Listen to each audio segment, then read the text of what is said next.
My father was an executive with the Frisco Railroad, and we traveled a lot when we were children, and I loved the trains and loved riding, so that is the job I accepted.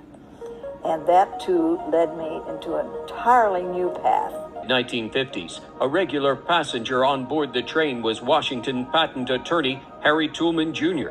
He was quite well known, and his firm, Toulmin and Toulmin, was very successful. He had an office in Dayton, Ohio, and one in Washington. His father was the patent attorney who obtained the patent for the Wright Brothers on their airplane, and then defended that patent in some 30 lawsuits. And I kept catching him on my runs, and finally one time he said, "Would you have lunch with me in Washington?" So I accepted the invitation, and long after we were married, he told me he was really afraid to ask me to go to lunch. And I said, "Well, I'm awfully glad you did."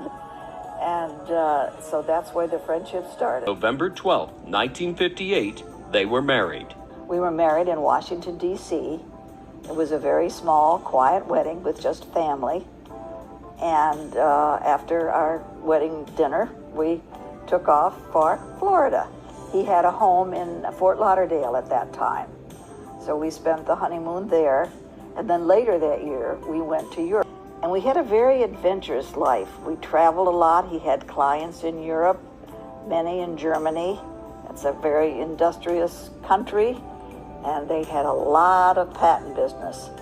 He also worked with Montecatini, the famous Italian chemical company. And so it was fun.